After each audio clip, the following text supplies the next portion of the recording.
Section 1.8, Simplifying and Writing Algebraic Expressions.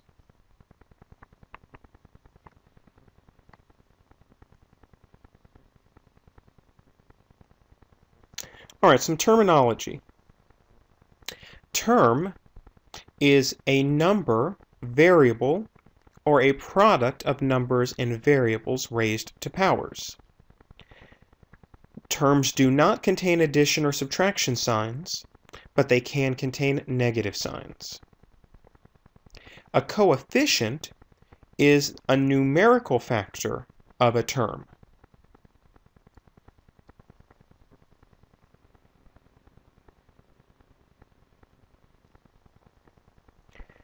So let's look at some of these expressions and determine, is it a term?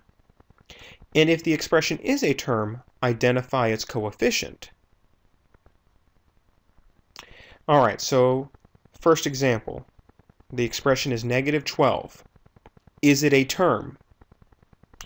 The definition in the previous slide said that a number could be considered a term. So yes, it is. If it is a term, identify the coefficient. Well, the coefficient is the numerical factor of the term, and since it's only a number, it would have to be -12. The expression 9z, is it a term? Well, it is a product of a number and a variable. So yes, it is a term. What is its coefficient? The numerical factor is 9.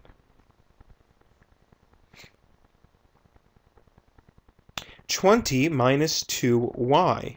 Is it a term? No, it is not. Terms do not contain addition or subtraction signs. Since it is not a term, we cannot identify the coefficient. Why don't you pause right now and try the other three on your own?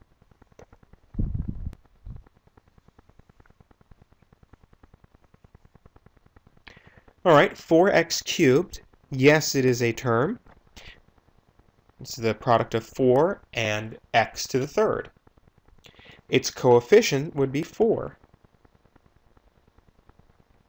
5z plus 6x is not a term. It contains an addition sign. Negative a squared b squared. Yes, this is a term, and its coefficient is -1. So we need to understand that there's an understood, if we don't see a number in front, it is understood as a 1.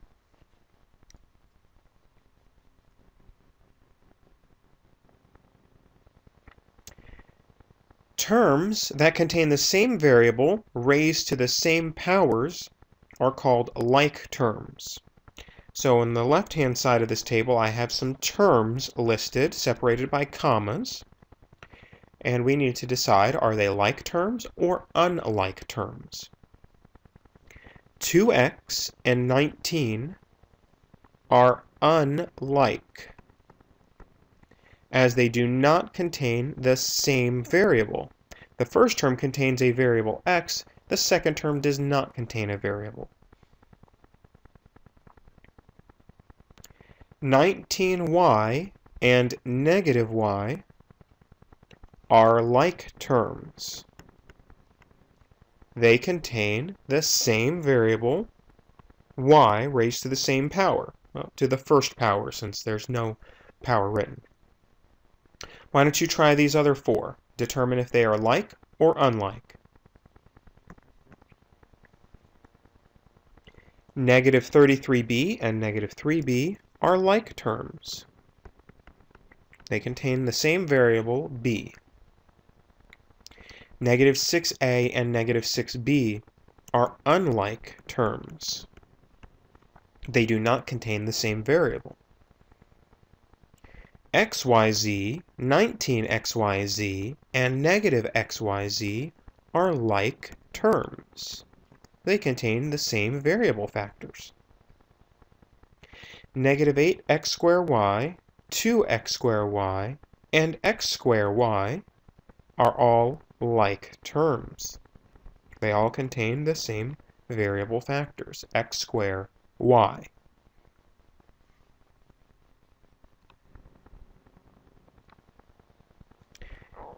As we saw in the previous section, these things that we call like terms may be combined through the use of the distributive property.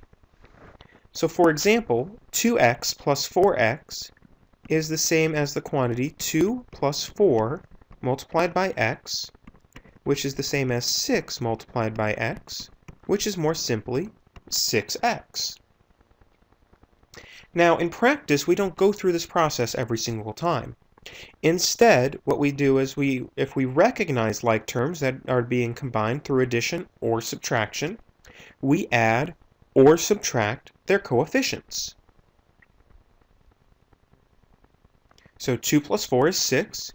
2x plus 4x is simply 6x.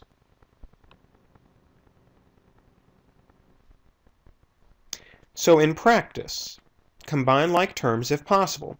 I will go through the first row, or first column. 6x minus 8x is the same as 6 minus 8x, or more simply, negative 2x.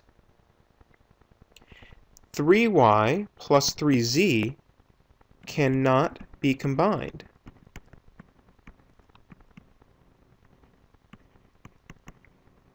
These are not like terms. 4y plus 4y is the same as 4 plus 4y, or more simply, 8y. 100xy squared plus 25xy squared minus 5xy squared is the same as 100 plus 25 minus 5 xy squared, or more simply, 120 xy squared. Why don't you try the second column on your own? Now would be a great time to pause.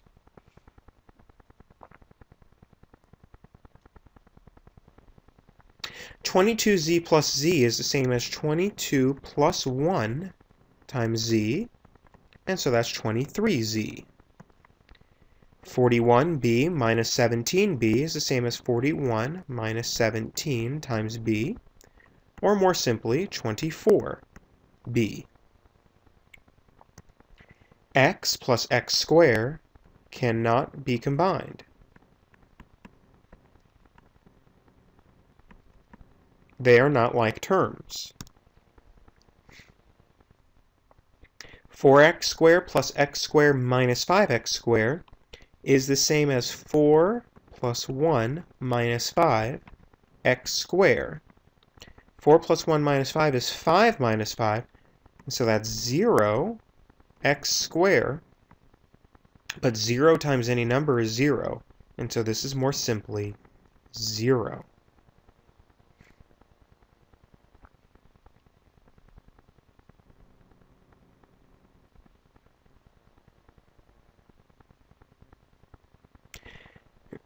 Now, when we are asked to simplify an expression, we want to remove any parentheses and combine any like terms. So if we had the expression x minus 5 minus 5x plus 7, we can rearrange this as x minus 5x minus 5 plus 7, where I've rearranged the like terms together. Now, x minus 5x is the same as 1 minus 5 times x, so that's a negative 4x. Negative 5 plus 7 is the same as a positive 2, so we would write negative 4x plus 2. Why don't you try these other two on your own? Now would be a good time to pause.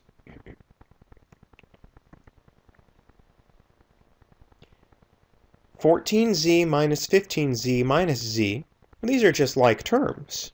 So this would be the same as 14 minus 15 minus 1 times z. 14 minus 15 is negative 1. Negative 1 minus 1 is negative 2z.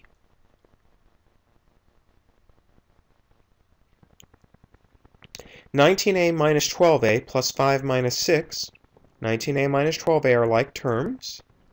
19 minus 12 is 7, so 7a. Plus 5 minus 6.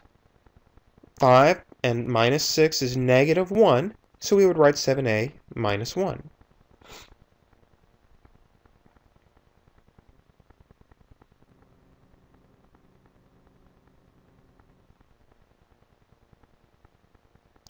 Now in these expressions we have some grouping symbols involved.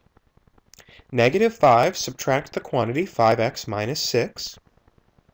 First applying the distributive property, we would have negative 5 minus 5x minus, right, the minus goes to the 5x and through the negative 6. Minus negative 6 would be a plus 6. Rearranging so the like terms are together, I would write negative 5x minus 5 plus 6. Negative 5 plus 6, these are like terms, and so we'd have negative 5x plus 1. Why don't you try the other two on this slide on your own? Now would be a good time to pause.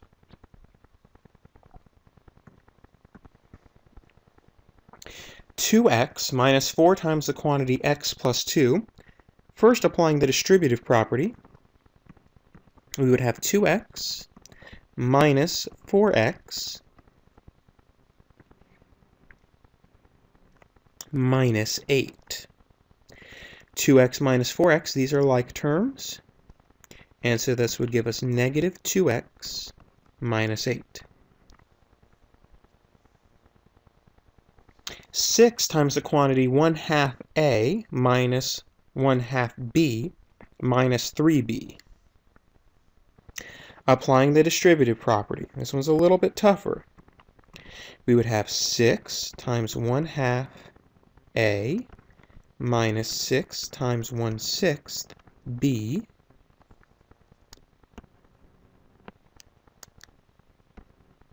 minus 3b. Now 6 times 1/2, that's a 6 over 1 times a 1/2. 6 times 1/2 is 3, right? Because that's 6 over 2. So we'd have 3a minus 6 times 1/6. Those are reciprocals. So minus b, the 1 is understood, minus 3b. The minus b and the minus 3b are like terms. And so we would have 3a minus 4b.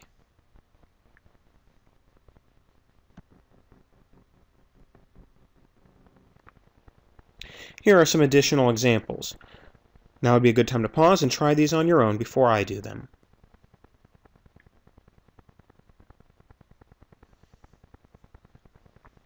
Negative 5 times the quantity a plus b minus the quantity a plus b would be negative 5 times a minus 5b minus a minus b. I've applied the distributive property here and understood 1 here, minus 1 times the quantity. Let me rearrange these. Negative 5a minus 5b minus b. Group the like terms together. And so this would be negative 6a minus 6b.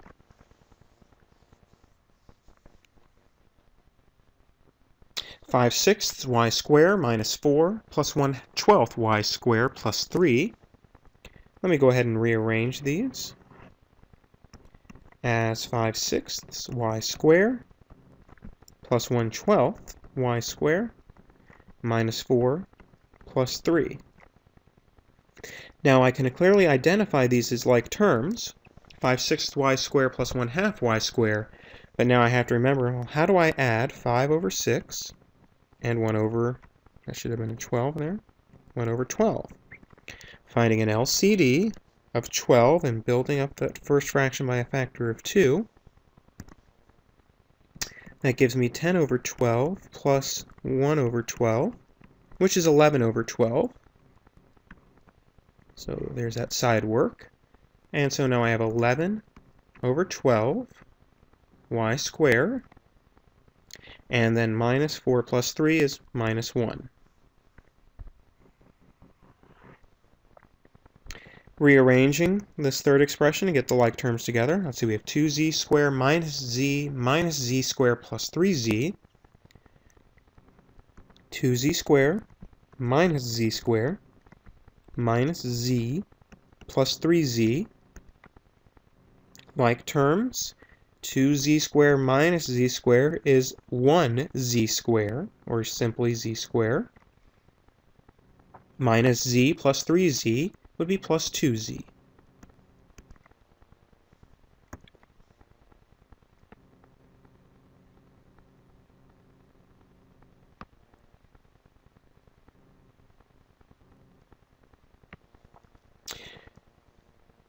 Translate into a mathematical expression and then simplify.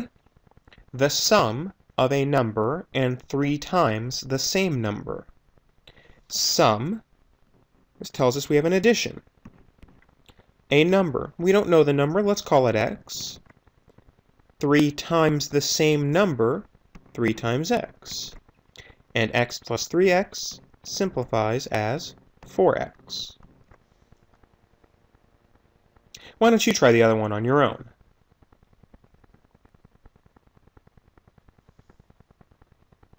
One half of a number minus 3/4 of the same number.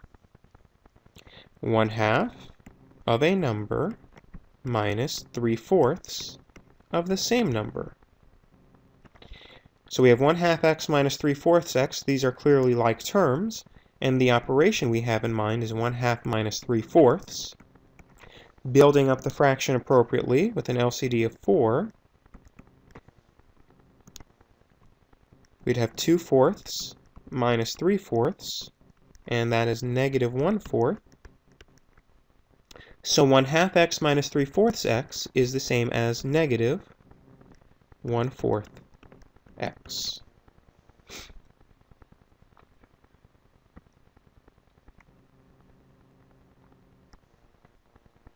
And finally, an application.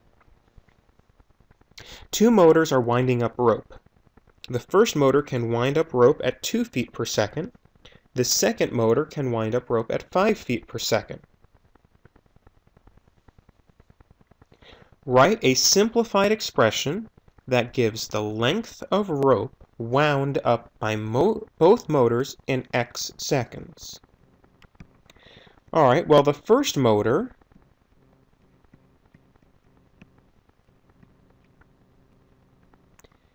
can wind up rope at 2 feet per second, and then in x seconds, motor 1 would be able to wind up a total of 2x feet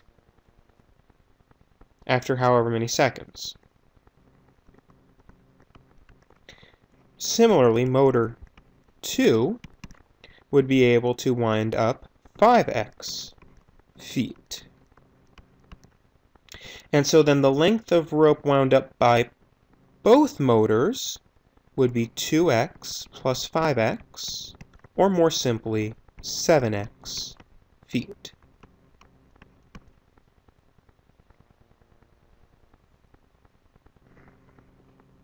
Part B. Find the total length of rope wound up in 3 minutes. Well, now wait a second. X is in seconds. 3 minutes is 180 seconds.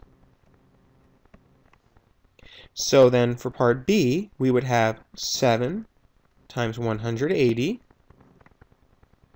And we can go through this multiplication. Let's just do a little side work here up top. 180 times 7.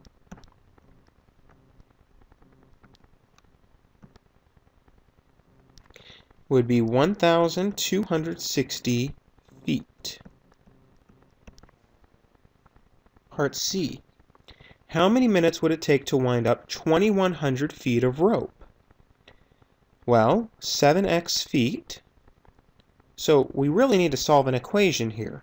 We need to say to ourselves, when is 7x the same as 2,100? And although we haven't shown how to solve equations yet, I hope you've seen this idea before, that we could divide both sides of the equation by 7. And that gives us that x is 300. But now that would be in terms of seconds. The problem asks us, how many minutes? Well, there are 60 seconds in a minute, so 300 divided by 60 is 5 minutes.